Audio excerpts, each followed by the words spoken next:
Nang una kong makita ang luma naming bahay sa probinsya, para itong isang lumang litrato na nabahira ng alikabok ng panahon. Hindi ko akalain na ang lugar na ito, na minsan kong itinuring na laruan ng aking kabataan, ay magdadala sa akin ng kakaibang damdamin, halong nostalgia, takot, at pagtataka. Ang mga dingding nitong kahoy ay may mga bitak na animoy sugat ng nakaraan, at ang amoy ng kahoy na nababad sa ulan ay parang bumabalik sa akin ng mga alaala ng mga taong matagal nang nawala. Lumipat ako sa bahay na yon matapos ang biglaang pagpanaw ng aking lolo. Siya ang huling tumira roon. Ang sabi ng mga kamag-anak, walang ibang gustong manatili sa bahay na yon. Masikip, malamig, at tila ba may kung anong bigat ang hangin sa loob. Ngunit para sa akin, ito ang perpektong lugar para makapag-isa, makapag-isip, at makapagpahinga mula sa magulong buhay sa lungsod. Ang luma naming bahay ay tila ba isang tahimik na taguan. Sa unang araw ko roon, sinimulan kong linisin ang mga kwarto. Ang bawat sulok ng bahay ay parang isang palapag ng kasaysayan. Ang mga lumang kahon sa ilalim ng hagdan, ang mga larawang naka-frame na halos hindi na makilala ang mga mukha, at ang mga gamit na tila ba iniwan na lang basta.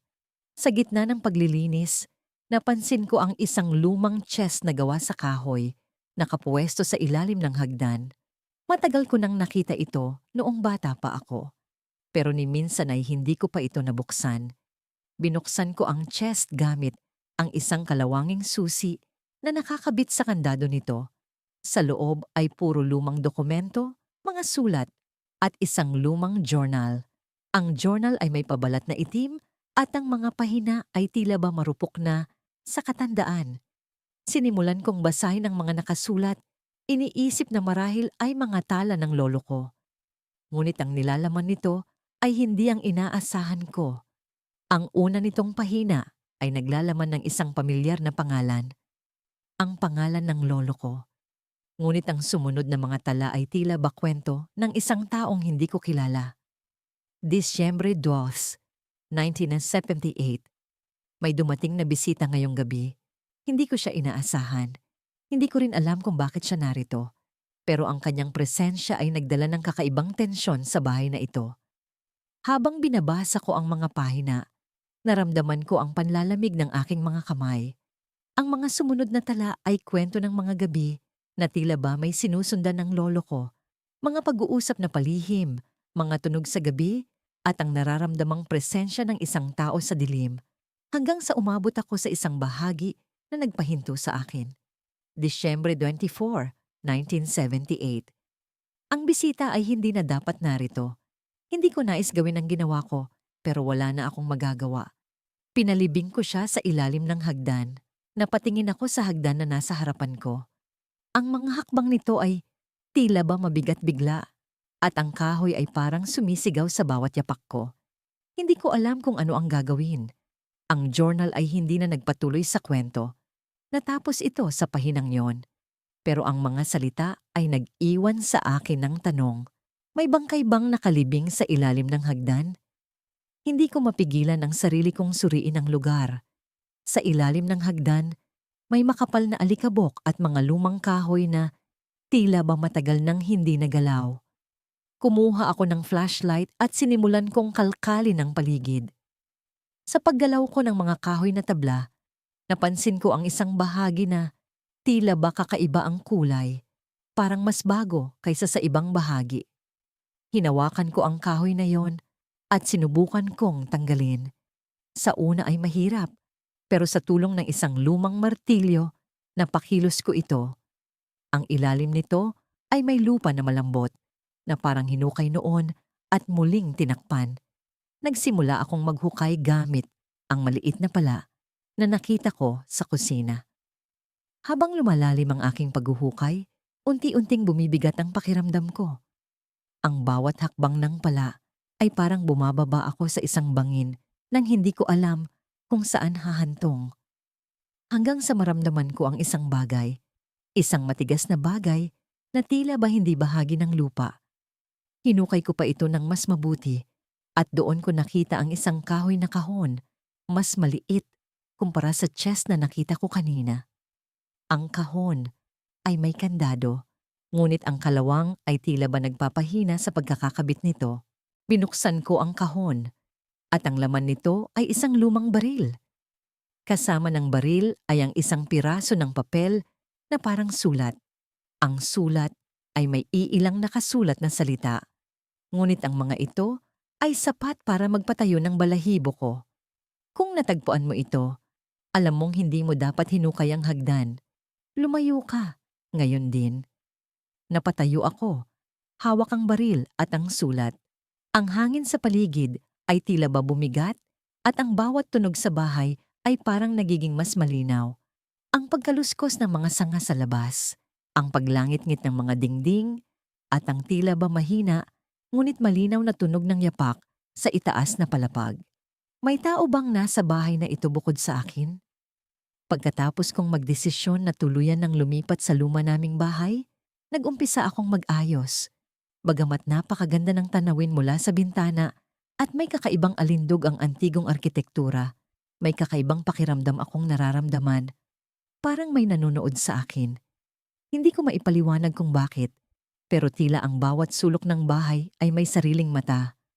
Ang mga sahig na kahoy, ang lumang kisame, ang mga bintanang may makapal na kurtina.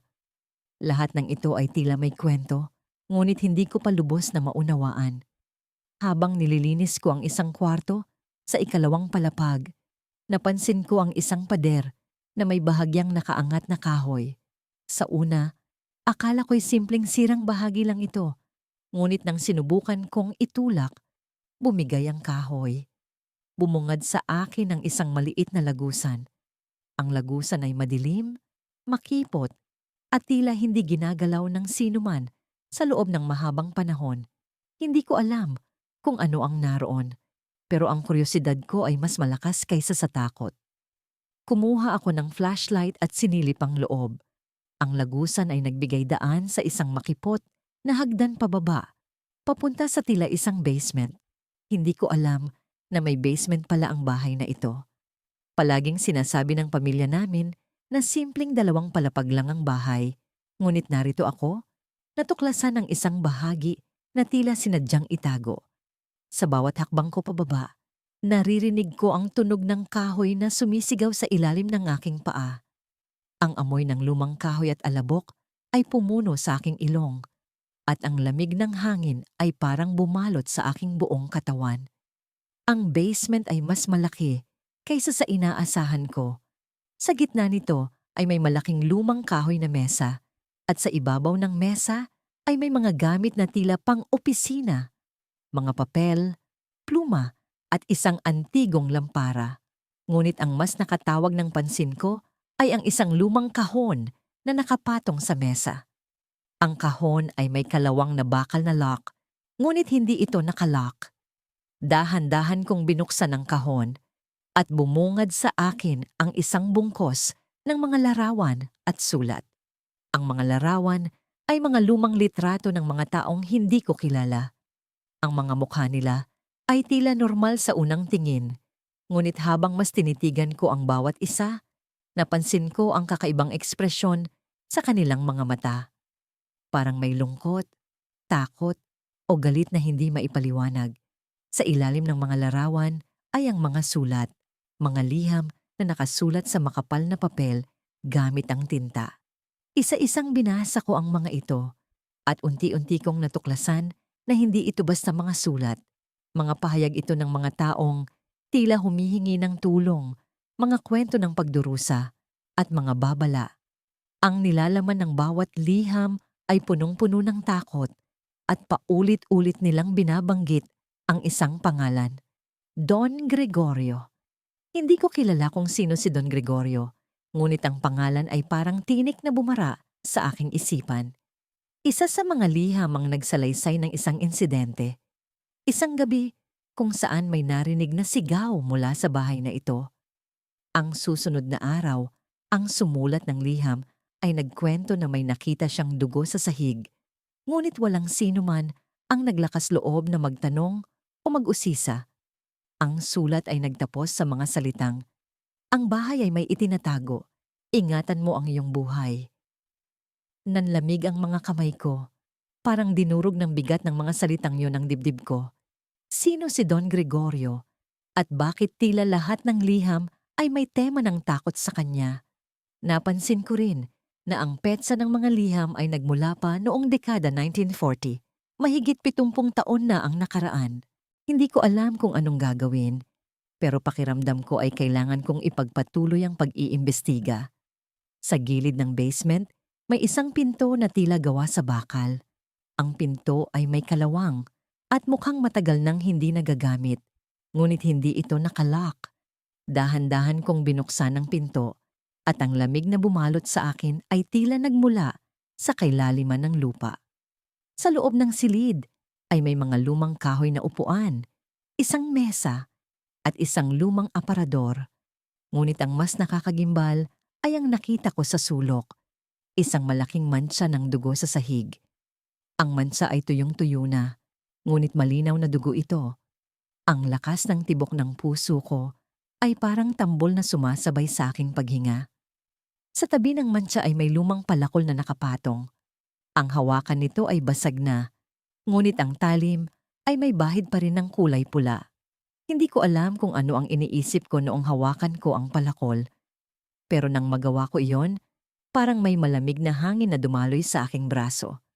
Ang bigat ng palakol ay parang bigat ng lihim na nakatago sa bahay na ito. Sino ang ginamitan ng palakol na ito? At bakit? Sa ikatlong gabi ko sa luma naming bahay, unti-unti nang nagiging malinaw na may kung anong kakaiba sa lugar na ito. Ang bawat sulok, bawat pader, tila may buhay. Hindi ko na alam kung imahinasyon ko lang ba ito o tunay kong nararamdaman. Ang sahig na kahoy na tila palaging umaalingaw-ngaw sa bawat hakbang ko, kahit gaano kahina, ay parang may sinasabi.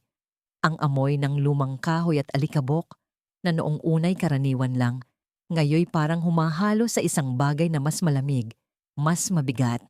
Nang gabing iyon, nagpasya akong suriin ang ikalawang palapag. Matagal ko nang naririnig ang kwento ng mga kamag-anak ko tungkol sa kwartong ito. Ang silid ng lolo ko na si Severino. Noon pa man, sinasabing taglay ng silid na yon ang isang uri ng pagkahilang na para bang may anino ng nakaraan na nananatili roon. Ngunit hindi ako naniniwala. Hindi hanggang sa tumira ako dito. Binuksan ko ang pinto ng silid. Tumunog ang kalawangin nitong bisagra, tila isang babala. Ang lamig ng hangin mula sa loob ay tumama sa balat ko at ang amoy ng kahoy na binahira ng panahon ay mas matindi kaysa sa inaasahan ko. Nasa loob pa rin ang mga lumang gamit ng lolo. Ang kama, ang mesa, ang lumang aparador. Hindi ko alam kung bakit tila may kung anong pwersang pumipigil sa akin na lumapit. Ngunit nilabanan ko ito. Lumapit ako sa mesa na puno ng alikabok at naisipang buksan ang isang lumang drawer. Sa loob, may isang kahon. Luma na ito. May mga bitak at tinatakpan ng manipis na tela na halos maagnas na. Binuksan ko yon at sa loob ay may isang makapal na kwaderno. Hindi ito ang ordinaryong kwaderno na ginagamit pang eskwela. Ang balat nito'y gawa sa madilim na katad at may mga sulat na hindi ko maunawaan na nakaukit sa gilid. Binuksan ko ang unang pahina. Ang sulat kamay ng lolo ko ay naroon. Pamilyar. Ngunit may kakaibang pagkabalisa sa bawat guhit ng tinta. Ang unang linya ang pumukaw sa akin. Hindi ko ginusto, pero wala akong pagpipilian. Mula roon, nagsimula ang tila paglalakbay sa isang kwento ng lihim na hindi ko kailanman inakala. Ayon sa mga naunang pahina, nagkaroon daw ng isang taong lumapit sa lolo ko ilang dekada na ang nakaraan. Ang taong iyon ay isang estranghero na nagdala ng isang alok na hindi maaring tanggihan.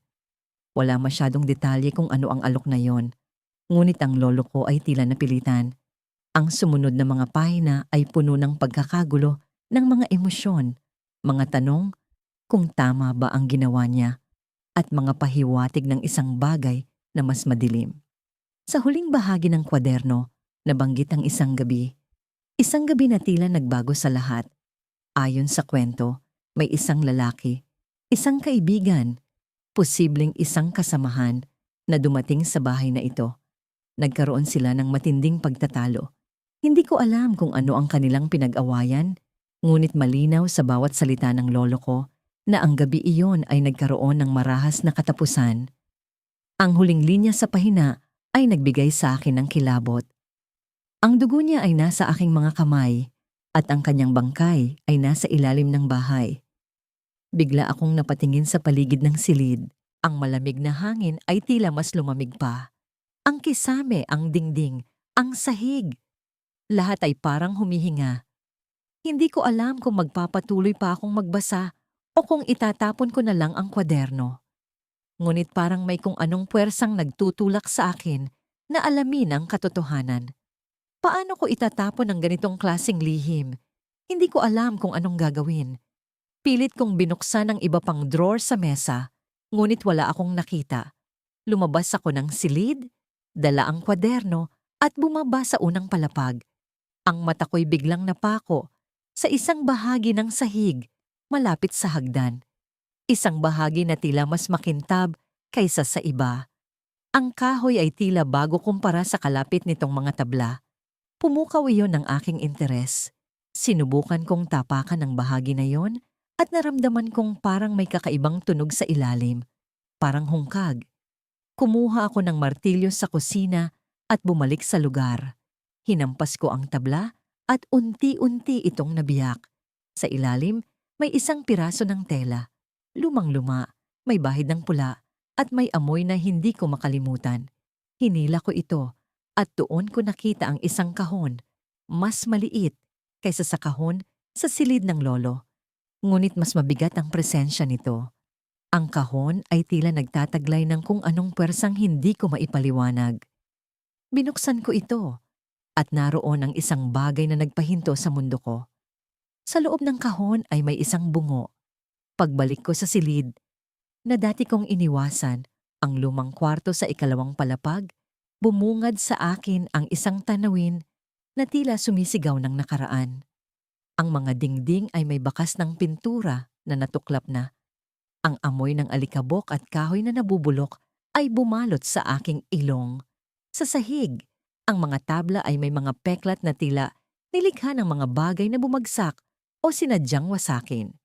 Sa gitna ng kwarto, may isang lumang aparador na nag-iisang nakatayo, parang tagapagbantay ng isang lihim na matagal nang nakalimutan.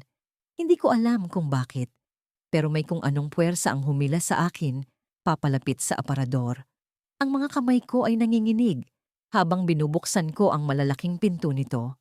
Sa loob, puro alikabok at mga lumang damit na tila hindi na ginalaw sa loob ng mga dekada. Ngunit sa likod ng mga nakasabit, may napansin akong kakaiba.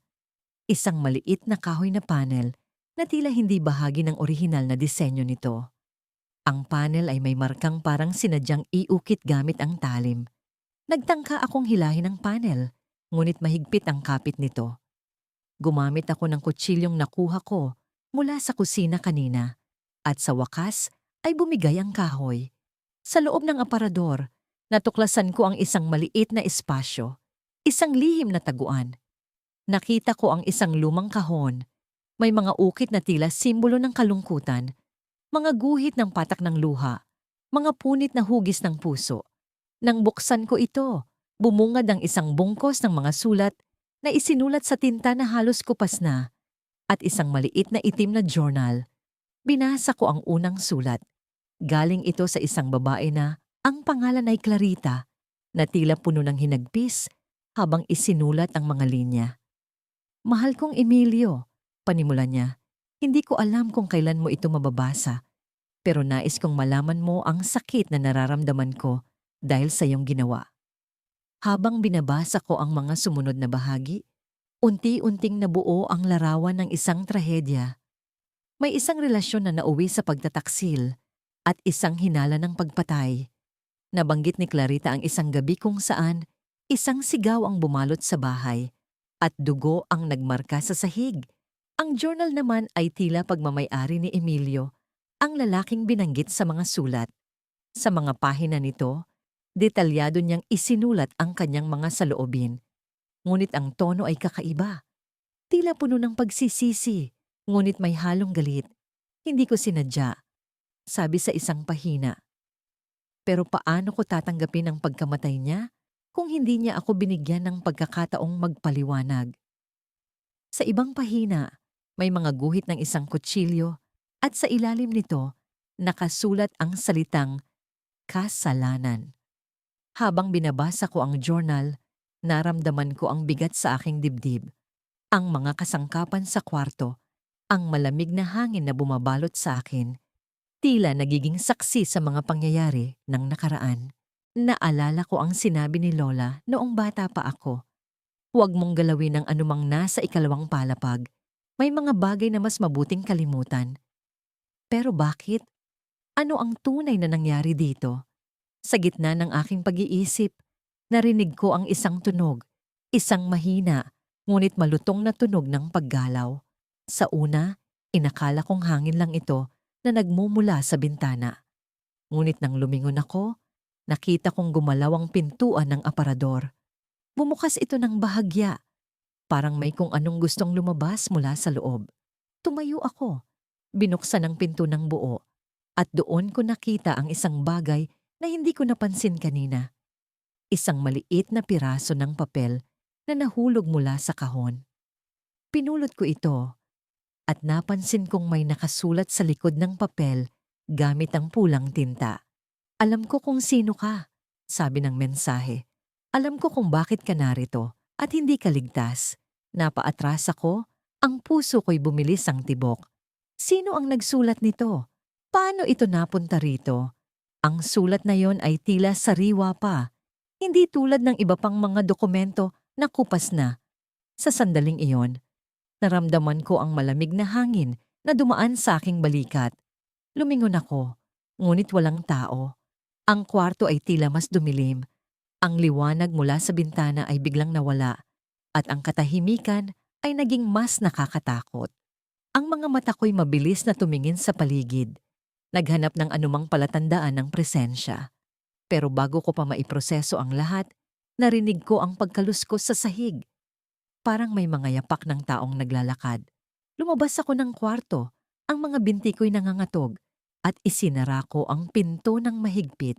Hindi ko alam kung ano ang naramdaman ko. Takot, pagkagulat, o galit. Pero isang bagay ang sigurado, may kung anong hindi pangkaraniwan sa bahay na ito. Hindi ito simpleng kwento ng nakaraan. Ang lihim nito ay buhay pa, at tila ako ang susunod na bahagi ng kwento. Pagdating ko sa sala, napansin kong bukas ang pinto ng kusina. Alam kong isinara ko ito kanina.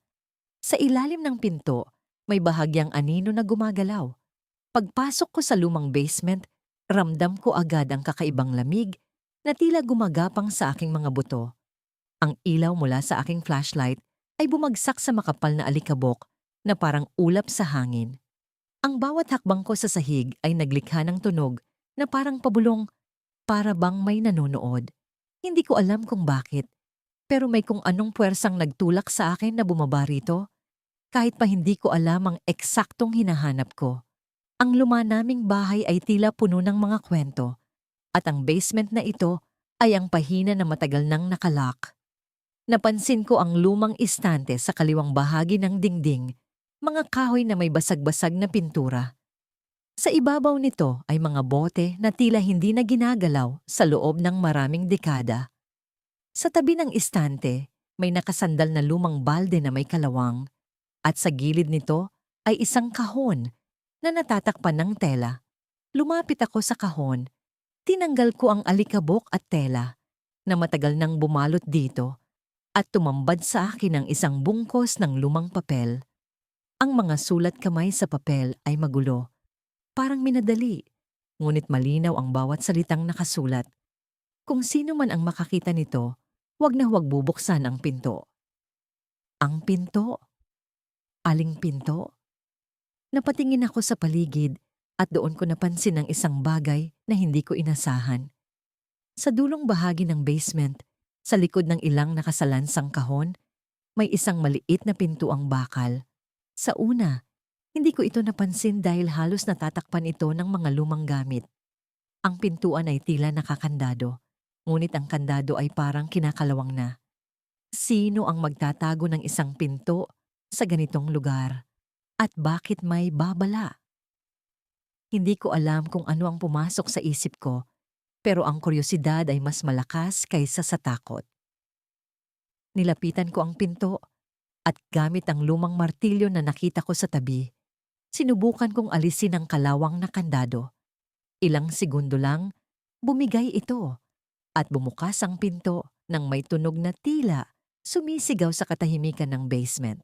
Ang amoy na lumabas mula sa loob ay malansa, parang pinaghalong lupa at luma. Sobrang nakakasuka. Ang liwanag mula sa flashlight ko ay dahan-dahang tumama sa loob ng masikip na espasyo at tumambad sa akin ang isang hagdan pababa. Sinong magtatago ng hagdang patungo sa ilalim ng basement? Ang tanong na yon ay paulit-ulit kong iniisip habang unti-unting bumababa ang mga paa ko sa hagdan.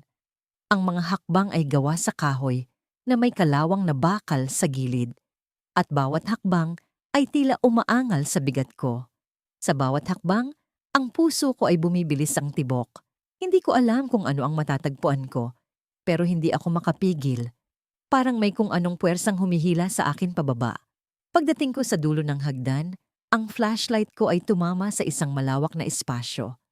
Ang lugar ay parang lihim na silid. Sa gitna nito ay may isang mesa at sa ibabaw ng mesa ay may mga gamit na tila pang-opera. Mga lumang kutsilyo, gunting, at mga bote ng likido na hindi ko alam kung para saan. Sa tabi ng mesa ay may isang malaking kahon na gawa sa kahoy, nakasara at may mga marka ng dugo. Ang puso ko ay parang gusto nang tumigil sa takot, pero may kung anong boses sa loob ko ang nagsasabing buksan ko ang kahon. Dahan-dahan kong inilapit ang flashlight sa kahon at gamit ang parehong martilyo, sinimulan kong tanggalin ang mga pako nito. Bawat paghampas ay parang pumipintig sa tenga ko. Nang tuluyan kong mabuksan ang kahon, ang nakita ko ang nagpatigil sa akin. Isang lumang kwaderno na may mga pahina na tila pinakapal ng dugo. Sa unang pahina, may nakasulat na pangalan, Don Vicente. Ang pangalan ng ninuno kong palaging binabanggit ng mga matatanda sa pamilya. Ang sinasabing tagapagtatag ng bahay na ito. Binuklat ko ang kwaderno at ang unang kwento ay tila isang kumpisal. Nagawa ko ang krimen para sa pamilya. Hindi ko sinasadya, pero wala akong magawa. Ang mga bangkay ay inilagay ko sa ilalim ng lupa, sa ilalim ng basement. Sa bawat pahina, mas nagiging detalyado ang kwento, ang mga biktima, ang paraan ng pagpatay, at ang dahilan. Ang kwaderno ay puno ng kasamaan, puno ng mga lihim na hindi kailanman dapat nalaman. Pero ang huling pahina ang nagpaluhod sa akin sa takot. Kung binabasa mo ito, alam kong nasa iyo na ang sumpa. Bumaba ka hanggang sa ilalim ng silid at matutunan mo ang katotohanan. Pero babala, hindi ka na makakaalis. Agad akong napatingin sa paligid. Ang liwanag mula sa flashlight ay tila masumina at ang paligid ay parang sumikip. Sa likod ng silid, may isa pang mas maliit na pinto, mas luma, mas madilim, mas nakakatakot. Tila humihinga ang pinto, umuungol ng mahina. Hindi ko alam kung dapat ko pa itong buksan, pero alam kong hindi na ako makakabalik sa itaas ng hindi nalalaman ang nasa likod nito. Nanginginig ang aking mga kamay habang hawak ang lumang journal na natagpuan ko sa ilalim ng sahig ng kwarto ni Lola. Parang sinasadya ng bahay na ito ang pagpapakita ng mga sikreto na matagal nang nakatago. Ang bawat pahina ng journal ay tila humihinga ng kasaysayan.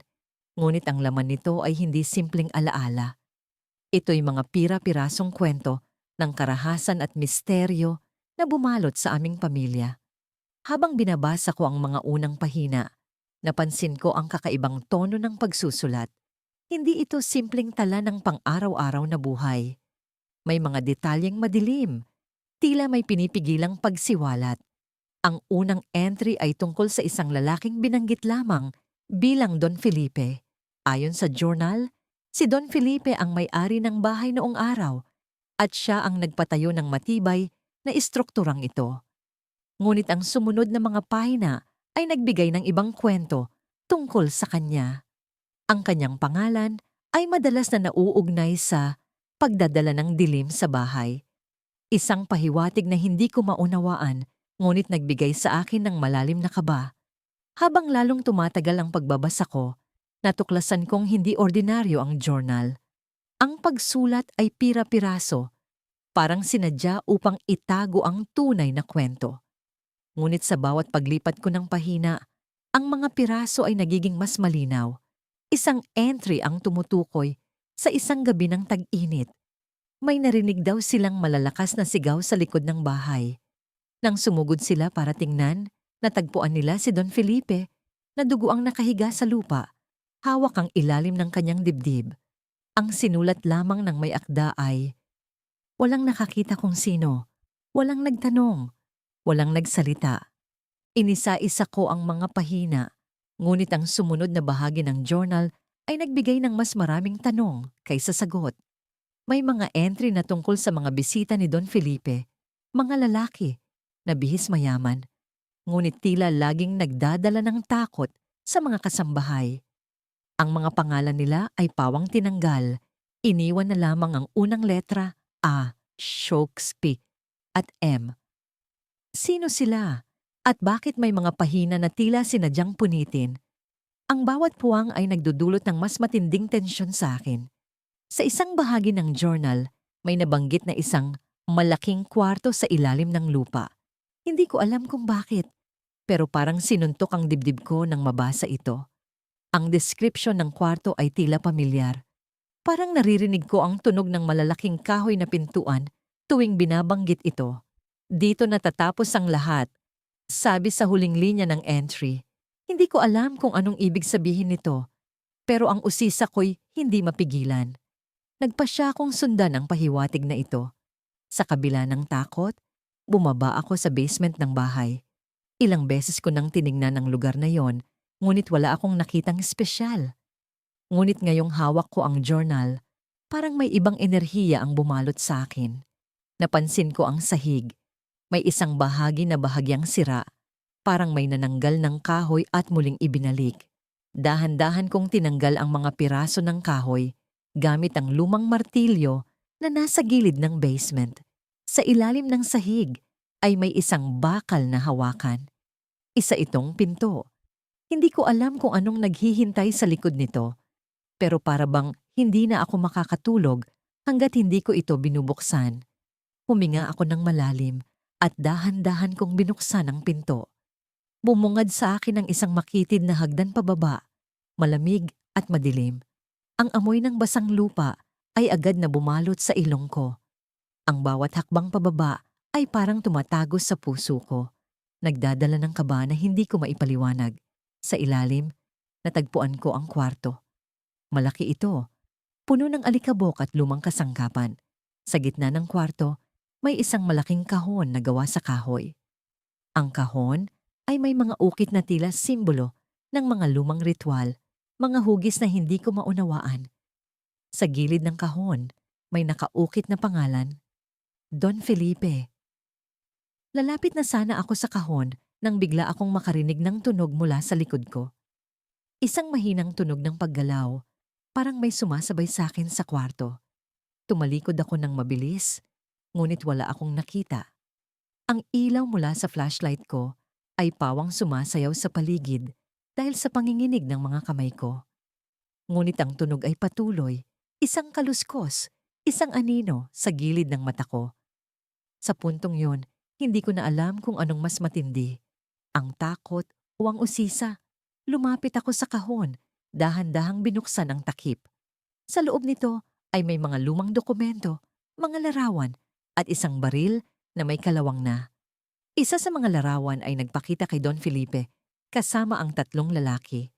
Ang mga tinukoy sa journal bilang A, Ace Score, J-sta at M. Ngunit ang mukha ng mga lalaki sa larawan ay pamilyar. Napanganga ako nang mapagtanto kung bakit. Ang isa sa kanila ay ang lolo ko. Bago ko palubos na maunawaan ang nakita, naramdaman ko ang malamig na hangin sa batok ko. Napalingon ako at doon, sa dilim ng kwarto, may isang pares ng mata na nakatingin sa akin. Ang dilim ng gabi ay tila kumapit sa bawat sulok ng luma naming bahay. Ang malamlam na ilaw mula sa antigong chandelier sa sala ay halos hindi maabot ang mga dingding na tila nagtatago ng kanilang sariling mga anino. Habang nakaupo ako sa lumang sofa, hawak ang isang baso ng malamig na tubig, ramdam ko ang bigat ng katahimikan. Ang mga mata ko, hindi mapakali, ay patuloy na tumitingin sa direksyon ng hagdanan. Ang hagdanang yon, kung saan ko natagpuan ang lumang kahon kanina, ay parang may sariling buhay. Ang kahon. Hindi ko pa rin maalis sa isip ang laman nito. Mga lumang dokumento, larawan, at isang lumang diary na may pangalan ng lola ko sa pabalat. Hindi ko alam kung bakit, pero magaan ang pakiramdam ko nang buksan ito kanina. Para bang hinihila ako ng mga pahina nito sa isang mundo na matagal nang nilimot ng panahon. Ngunit habang binabasa ko ang bawat salita, napansin ko ang kakaibang tono ng mga sinulat niya. Hindi ito ang tipikal na diary na puno ng masasayang alaala o simpleng kwento ng pang-araw-araw na buhay. Sa halip, ang mga pahina nito ay puno ng pangamba, takot, at mga tanong na tila hindi niya kayang sagutin.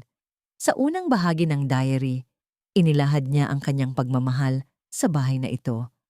Ang masayang araw na ginugol nila ng kanyang pamilya dito, ang mga salo-salo, ang tawanan sa hardin.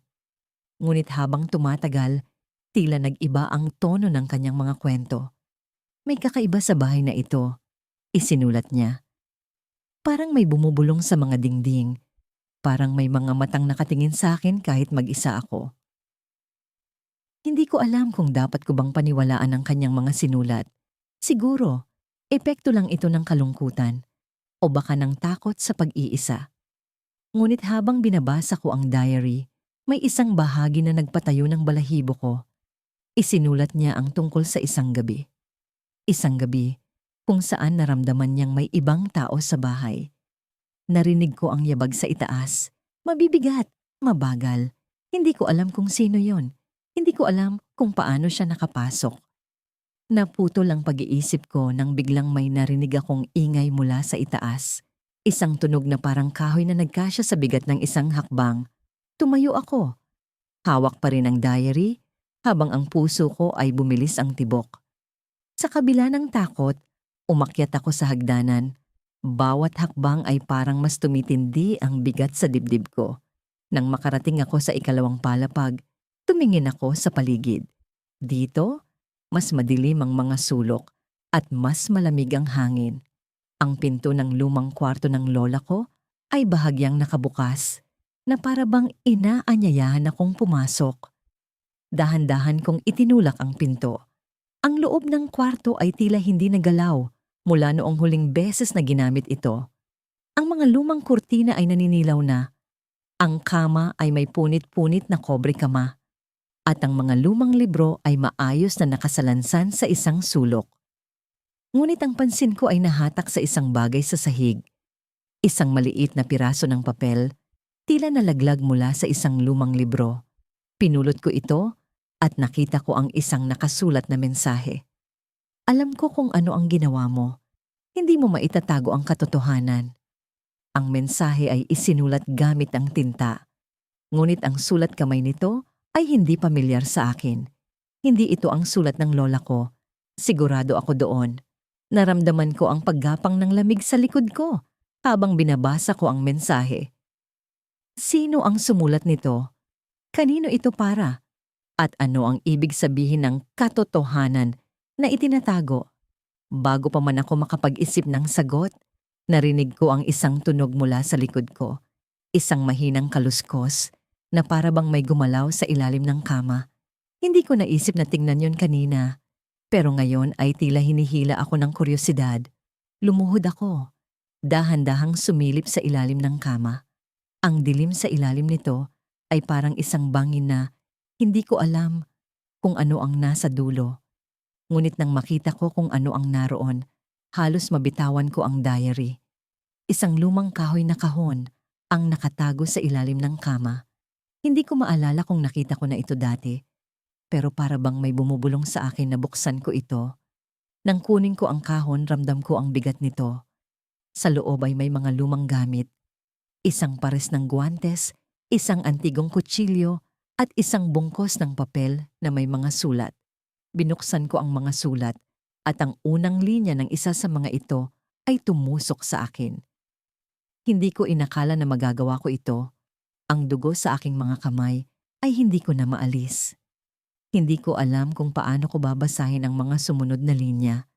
Ang sulat ay tila pagsisisi.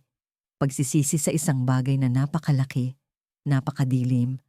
Ang pangalan ng lola ko ang nakalagay sa dulo ng sulat, ngunit hindi ako naniniwala. Hindi ko kayang paniwalaan. Ang lola ko ba ang sumulat nito? O may ibang tao na nagpapanggap na siya? At doon, sa gitna ng kwarto, naramdaman ko ang malamig na hangin na tila dumaan sa likuran ko. Nang lumingon ako, wala akong nakita. Ngunit alam ko, sa puntong iyon, na hindi ako nag-iisa. Sa pagbungad ng umaga, bumalik ang bigat sa dibdib ko habang tinatanaw ang luma naming bahay mula sa bintana ng kwarto. Ang araw ay tila ayaw bumuo ng liwanag sa lugar na ito. Palaging may anino sa bawat sulok, kahit pa wala namang puno o bakod na magtatakip. Hindi ko alam kung ang kalungkutan ko ba ang nagpapadilim dito o talagang may mas mabigat na dahilan. Habang nagkakape, muling bumalik sa isip ko ang natuklasan ko kahapon. Ang lumang kahon na puno ng mga sulat ay patuloy na umaakit sa akin kahit pa alam kong ang laman nito ay magdadala ng mas maraming tanong kaysa sagot. Sa likod ng bawat piraso ng papel, nakakubli ang tila isang bahagi ng kwento na pilit sinisikap ikubli sa akin. Hindi ko na mabilang kung ilang beses kong binasa ang mga sulat na may pirma ni Amelia na, ayon sa mga tala, ay matagal nang yumao. Ngunit sino siya? Bakit parang may koneksyon siya sa bahay na ito? At ang mga salitang paulit-ulit sa sulat, huwag mong sabihin, huwag kang magtiwala, ay tila babala.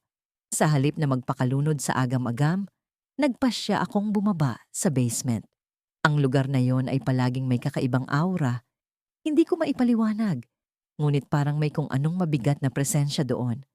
Binuksan ko ang ilaw, ngunit gaya ng dati, ang liwanag ay hindi sapat para maitaboy ang kadiliman sa mga sulok.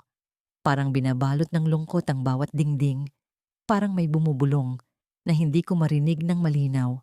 Muli kong tiningnan ang bahagi ng dingding na may bakas ng kahoy na tila hindi tugma sa iba pang bahagi ng basement. Ang gawin ng kahoy parang may pinto na tinakpan. Kahapon pa ako nagdududa, ngunit ngayon, buo na ang loob ko.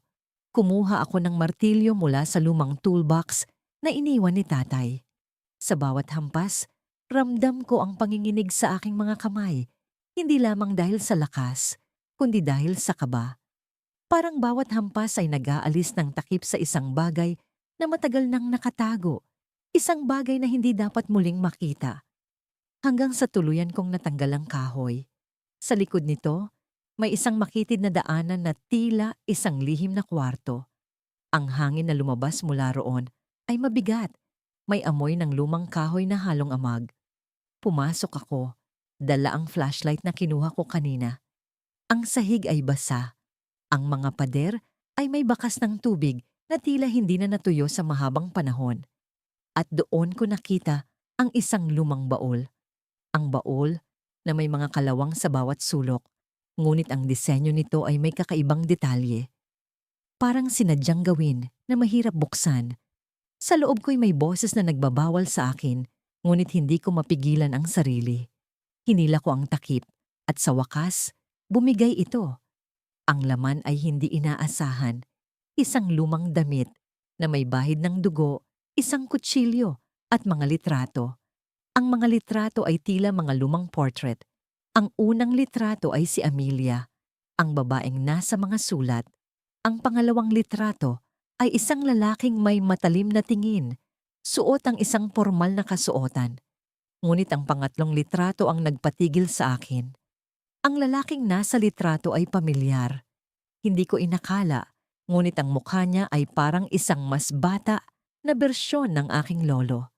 Paano ito nangyari? Ano ang kaugnayan ng lolo ko kay Amelia? Binalikan ko ang damit at kutsilyo. Ang mga marka sa kutsilyo ay hindi lamang kalawang, mukhang lumang dugo. Biglang naramdaman kong parang may kung sinong nakatingin sa akin. Tumayo ang balahibo ko. Lumingon ako, ngunit wala namang tao. Ang basement ay tahimik, ngunit parang may presensyang tumititig mula sa dilim. Nang akmang aalis na ako, narinig ko ang pagkalansing ng mga bakal. Hindi ko alam kung guni-guni lang ba yon o may tunay na nangyari. Sa kaba, isinara ko ang baul. Ngunit nang humakbang ako palayo, isang piraso ng papel ang nalaglag mula sa baul. Pinulot ko ito at binasa. Ang liwanag ng katotohanan ay magdadala ng kadiliman sa iyong pamilya. Huwag kang magpakasakim sa kaalaman. Ang huling gumawa nito ay nagbayad ng mahal. Parang may malamig na kamay na humawak sa balikat ko. Tumakbo ako palabas ng basement, iniwan ang lahat ng nasa loob ng baul. Ngunit sa pagtakbo ko, parang may narinig akong mahinang pagtawa, malalim at puno ng sakit. Pagbalik ko sa taas, pinilit kong kumalma. Ngunit ang mga litrato ay paulit-ulit na bumabalik sa isip ko. Sino si Amelia? Ano ang ginawa ng lolo ko? Ano ang relasyon nila? At sino ang huling nagbayad ng mahal? Bago ako nakatulog, muli kong binuksan ang isang sulat mula sa kahon. Sa wakas, may isang pangalan akong nabanggit. Rafael. Ang lolo ko. Sa sulat, sinabi ni Amelia, "Hindi ko alam kung paano mo nagawa yon, Rafael. Hindi ko alam kung kaya kitang patawarin." Lumamig ang buong katawan ko. Ang lolo ko ang nasa likod ng lihim na ito. Ngunit anong ginawa niya? Pagpasok ko sa silid na matagal nang hindi nagagamit, ramdam ko agad ang kakaibang lamig na tila gumagapang sa balat ko. Ang mga lumang kurtina ay nakabitin pa rin sa bintana, nangingitim sa alikabok, at tila ba sinipsip ang lahat ng liwanag na pumapasok. Sa gitna ng kwarto, naroon ang isang malaking baul na napapalibutan ng mga lumang kahon. Hindi ko alam kung ano ang nagtulak sa akin na buksan yon, pero para bang may humihila sa akin? Isang pakiramdam na hindi ko maipaliwanag. Lumuhod ako sa harap ng baul, nanginginig ang mga kamay, habang inaalis ang kalawangin nitong kandado.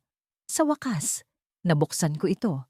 Ang unang sumalubong sa akin ay ang amoy ng lumang kahoy at papel, ngunit may kakaibang halimuyak, parang luma ngunit may halong panis na dugo. Sa loob, puno ito ng mga lumang dokumento, larawan, at kung ano-anong bagay na tila walang halaga. Ngunit sa ilalim ng mga papel, natagpuan ko ang isang maliit na kahoy na kahon, maingat na nakabalot sa telang may mansa ng hindi ko matukoy. Binuksan ko ang kahon. Ang laman nito ay isang kutsilyo. Matalas, makintab, ngunit may bakas ng kalawang at tuyong dugo sa talim. Sa ilalim ng kutsilyo, may nakasulat na papel. Malinaw ang mga letra, ngunit ang tinta nito ay parang tuluyang lumubog sa dilim ng nakaraan. Para sa hustisya, huwag mong hayaan siyang makawala. Ang mga salita ay nagbigay ng bigat sa dibdib ko. Sino ang siya? Sino ang gumawa nito? At bakit? Hindi ko maalis sa isip ang posibilidad na ang kutsilyo ay ginamit upang pumatay. Ang kwento ng bahay na ito ay palaging may halo ng misteryo. Mga kwentong naririnig ko noon pa mula sa mga matatanda. Sabi nila, may isang trahedya na nangyari rito, pero walang nagkukwento ng buong detalye. Parang may sinadyang itago. Habang iniinspeksyon ko ang kutsilyo, napansin kong may ukit sa hawakan nito. Isang pangalan, Emilia. Ang pangalan ay pamilyar, ngunit hindi ko agad maalala kung saan ko ito narinig. Biglang bumalik sa alaala ko ang isang lumang litrato na nakita ko sa sala noong unang araw namin sa bahay. Si Emilia, ang batang babae na nasa litrato, nakangiti habang hawak ang mga bulaklak, tila inosente at masaya. Pero bakit narito ang pangalan niya sa isang kutsilyo na tila may kaugnayan sa karahasan? Pinilit kong alalahanin ang mga kwento tungkol kay Emilia. Sabi ng lola ko, siya raw ang pinakamabait sa magkakapatid, pero bigla siyang nawala. Walang nagbigay ng paliwanag kung bakit o paano, at tila ba iniwasan ng usapin tuwing nababanggit ang pangalan niya. Sa akin, ang kwento niya ay laging isang misteryo. Isa sa maraming lihim ng bahay na ito. Sa gitna ng pag-iisip, narinig ko ang tunog ng kaluskos mula sa likuran ko. Bumilis ang tibok ng puso ko. Hindi ko alam kung may tao, hayop, o kung ang utak ko lang ang gumagawa ng ingay sa katahimikan. Dahan-dahan akong tumayo. Hawak pa rin ang kutsilyo. Naglakad akong papunta sa pinanggalingan ng tunog. Bawat hakbang ay maingat at mabagal. Ang sahig ay lumalangit-ngit sa bigat ng mga paa ko at parang bawat tunog nito ay bumubuo ng tensyon sa paligid. Ang tunog ay nagmumula sa malapit na aparador. Nang buksan ko ito, wala akong nakita kundi mga lumang damit na nakasabit. Pero may kakaiba. Ang likod ng aparador ay tila may bagong pintura. Sinubukan kong itulak ang dingding nito at laking gulat ko nang bumukas ang isang tagong pintuan. Sa likod nito, may isang maliit na silid na punong-puno ng mga gamit na tila sinadyang itago. Pumasok ako. Hawak pa rin ang kutsilyo at ang unang tumambad sa akin ay ang isang malaking larawan ni Emilia. Sa ilalim ng larawan may nakasulat, "Ang hustisya ay darating." Ang sulat kamay ay kahawig ng nasa papel na nasa kutsilyo. Ang silid na ito ay tila isang altar. May mga kandila, bulaklak, at mga gamit ni Emilia na maingat na nakalagay. Pero ang pinaka-nakakatakot ay ang mga litrato ng ibang tao na may malaking X na nakaguhit sa kanilang mga mukha. Isa sa mga litrato ay ang lola ko. Paanong may koneksyon ng lola ko sa lahat ng ito? Ang isip ko ay naguguluhan at parang umiikot.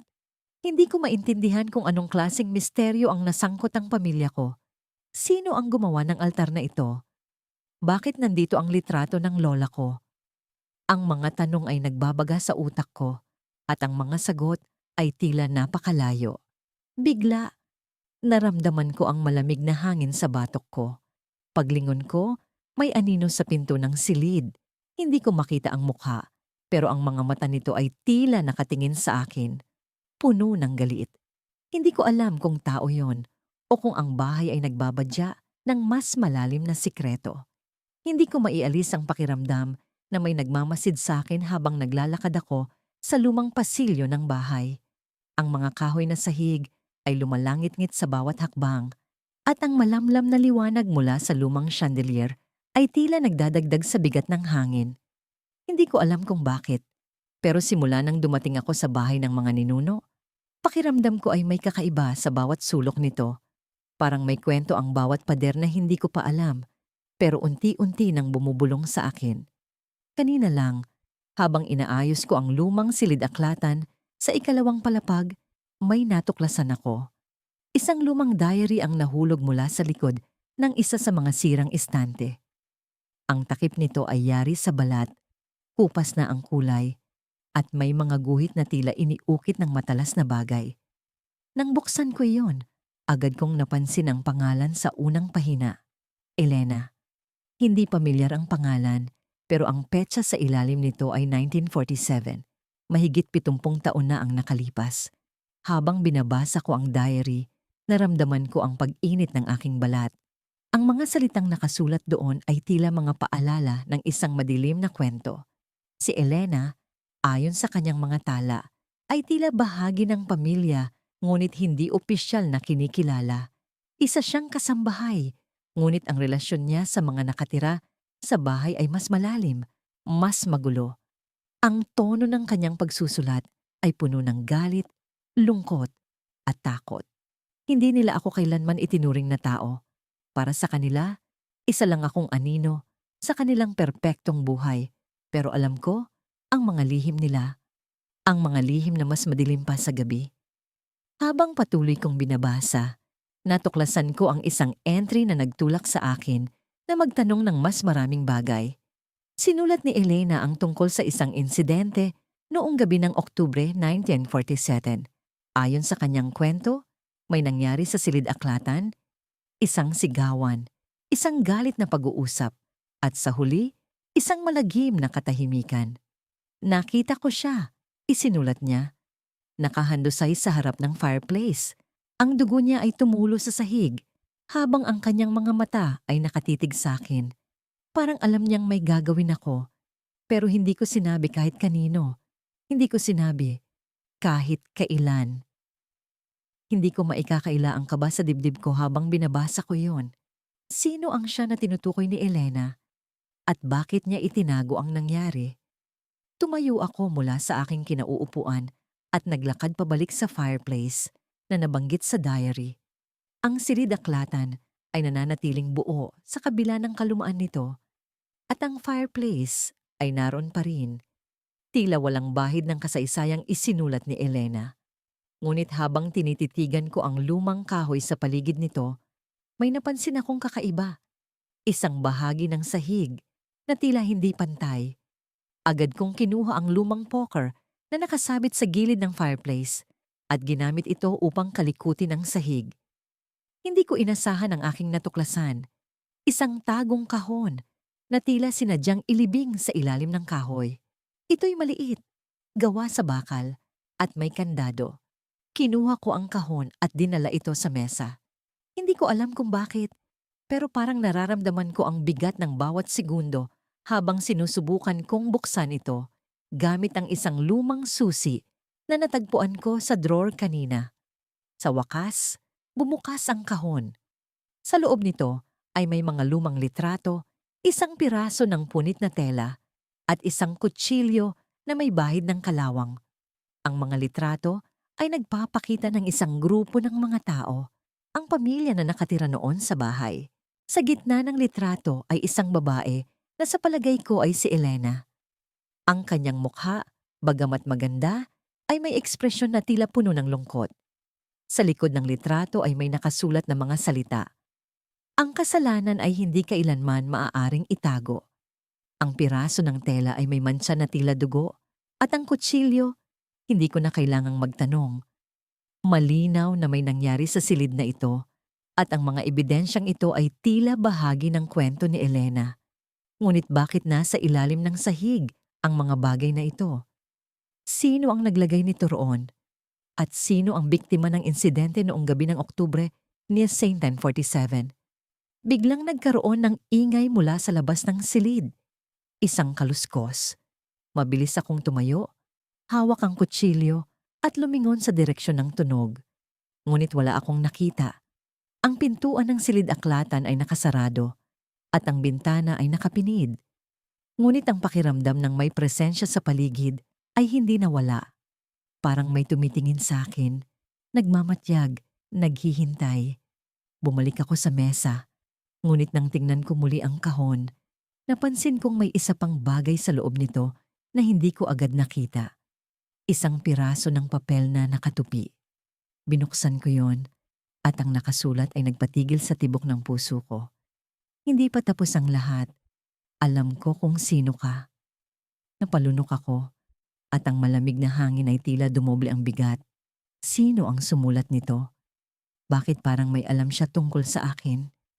Ang mga tanong ay nag-uunahan sa isip ko. Ngunit ang isa lang ang sigurado, hindi ako nag-iisa sa bahay na ito.